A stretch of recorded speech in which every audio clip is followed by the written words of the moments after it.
This is Democracy Now!, democracynow.org, The War and Peace Report. I'm Amy Goodman. The House Select Committee to investigate the January 6th attack on the United States Capitol has revealed new details about President Donald Trump's efforts to pressure the Justice Department to help him stay in power after he lost the 2020 election. In the committee's fifth televised public hearing Thursday, former top Justice Department officials testified about how Trump urged the department to seize voting machines and declare the election results corrupt. Today, we bring you highlights. This is part of Committee Chair Congressmember Benny Thompson's opening statement. Donald Trump didn't just want the Justice Department to investigate. He wanted the Justice Department to help legitimize his lies, to basically call the election corrupt, to appoint a special counsel to investigate alleged election fraud, to send a letter to 6 state legislatures urging them to consider altering the election results. And when these and other efforts failed, Donald Trump sought to replace Mr. Rosen, the acting Attorney General, with a lawyer who he believed would inappropriately put the full weight of the Justice Department behind the effort to overturn the election. Let's think about what that means. Wherever you live in the United States, there's probably a local government executive, a mayor, or a county commissioner. There's also an official responsible for enforcing the laws, a district attorney or a local prosecutor.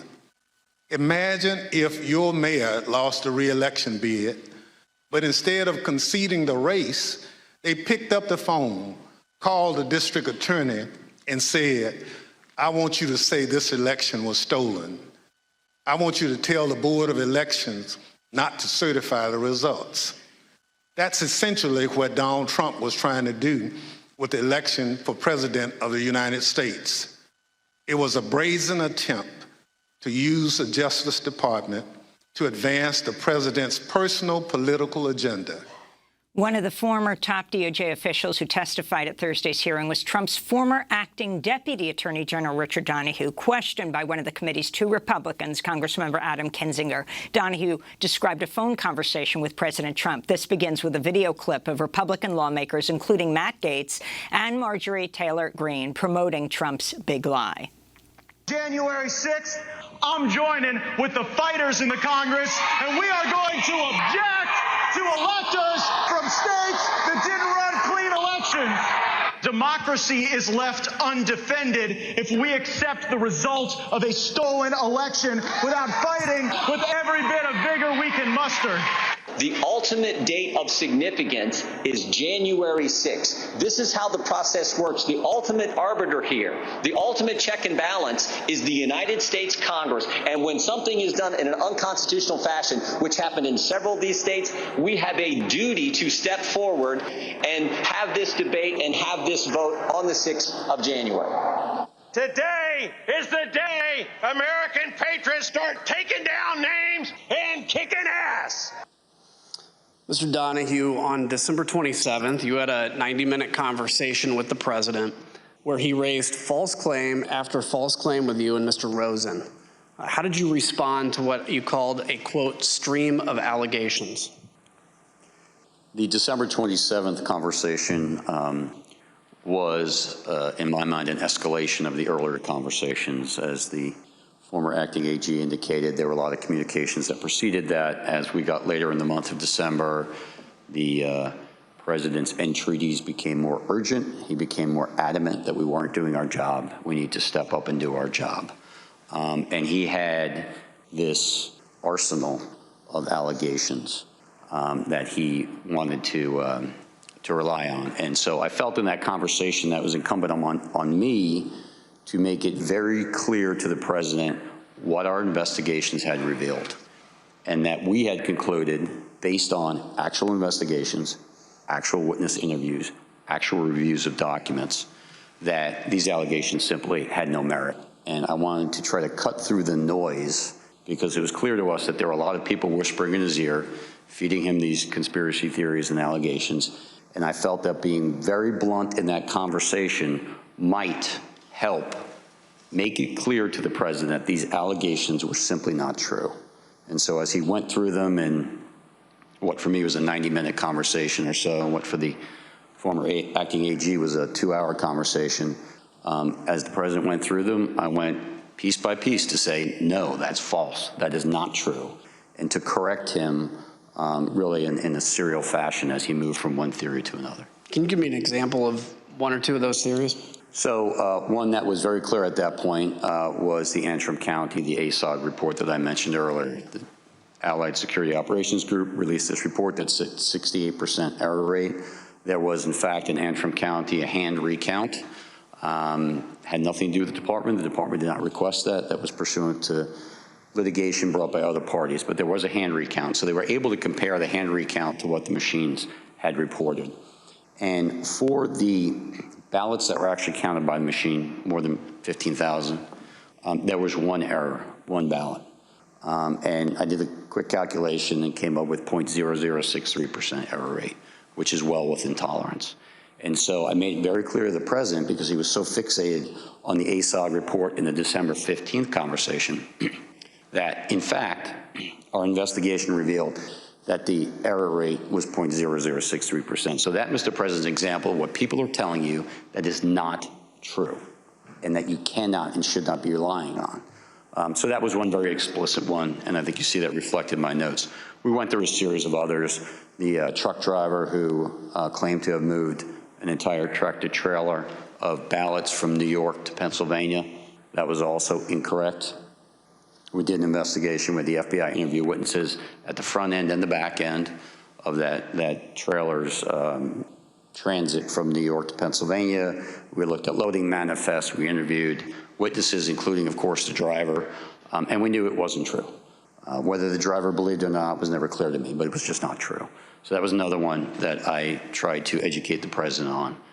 There were a series of others, mostly in swing states. Of course, he wanted to talk a great deal about Georgia, the State Farm Arena video, which he believed, for various reasons, was, as he said it, fraud staring you right in the face. Many of President Trump's efforts to push the Department of Justice to help him overturn the election involved a lower-level DOJ attorney named Jeffrey Clark, who Trump actually named Attorney General for a brief period of time. On Wednesday, federal agents raided Clark's home. Witnesses were asked about Clark during Thursday's hearing of the House Select Committee. This clip begins with a video deposition recording of investigators questioning Trump's top campaign lawyer, Rudy Giuliani. I remember ever recommending to anybody that Mr. Clark, meaning Jeffrey Clark at DOJ, be given election-related responsibilities.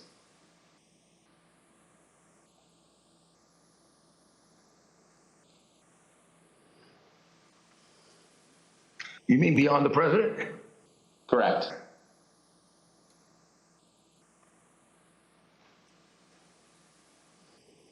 Well, beyond the president, I do recall saying to people that somebody should be put in charge of the Justice Department who isn't frightened of what's going to be done to their reputation. Because Judge Trump was filled with people like that. Should put somebody that's not frightened of what's going to be done to their reputation. Mr. Donoghue, when you told the president that you wouldn't pursue baseless claims of fraud, was it because you were worried about your reputation? No, not at all. Mr. Clark's name was also mentioned in the White House in late December and early January as described by a top aide to Mark Meadows, Cassidy Hutchinson. Was it your understanding that Representative Kerry was pushing for a specific person to take over the department? He wanted Mr. Jeff Clark to take over the Department of Justice. Mr. Rosen, after your call with President Trump on December 24th, you spoke with Mr. Clark on December 26th about his contact with the president. Can you tell us about that conversation? Yes. Because I had been quizzical about why his name had come up, I called him and I tried to explore if he would share if there was something I ought to know. And after some back and forth, He acknowledged that shortly before Christmas, he had gone to a meeting in the Oval Office with the president. That, of course, surprised me. And I asked him, how did that happen?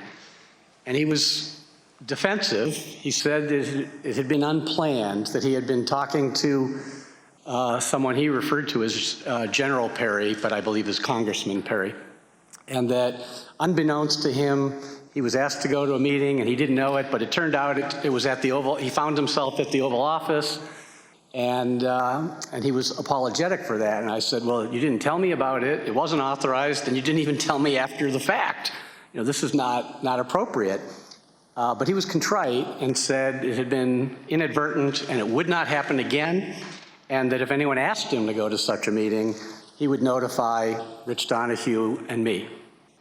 Is there a policy that governs who can have contact directly with the White House? Yes. So across many administrations for a long period of time, there's a policy that, particularly with regard to criminal investigations, restricts at both the White House end and the Justice Department end those more sensitive issues to the highest ranks. So for criminal matters, the policy for a long time has been that only the Attorney General and the Deputy Attorney General from the DOJ side can have conversations about criminal matters with the White House, or the Attorney General and the Deputy Attorney General can authorize someone for a specific item with their permission, but the idea is to make sure that the top rung of the Justice Department knows about it and is in the thing to control it and make sure only appropriate things are done.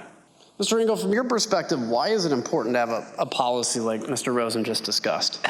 Well, it's critical that the Department of Justice conducts its criminal investigations free from either the reality or any appearance of political interference. And so people can get in trouble if people at the White House are speaking with people at the department. And that's why the purpose of these policies is to keep these communications as infrequent and at the highest levels as possible, just to make sure that people who are less careful about it, who don't really understand these implications, such as Mr. Clark, don't run afoul of those contact policies.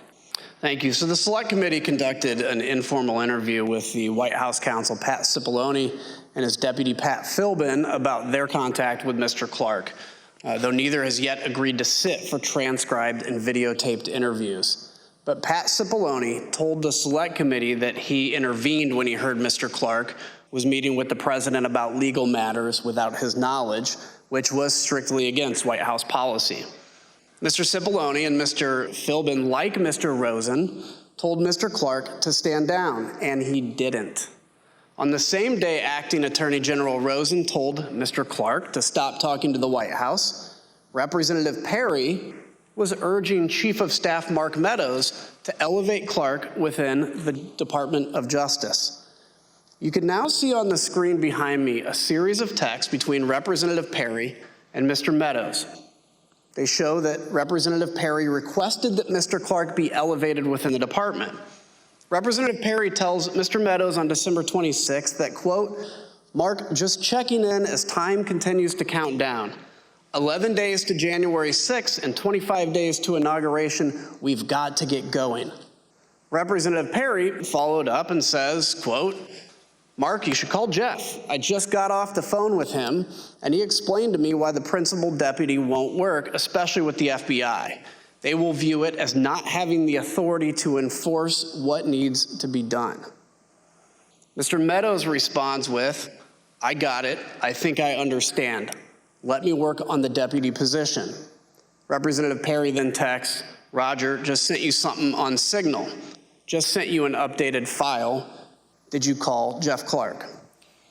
Republican Congressmember Adam Kinzinger questioning Trump's top Department of Justice officials, Steve Engel, the acting Attorney General Jeffrey Rosen, and Richard Donoghue. We'll be back with more of the House Select Committee to investigate the January 6th attack in 30 seconds.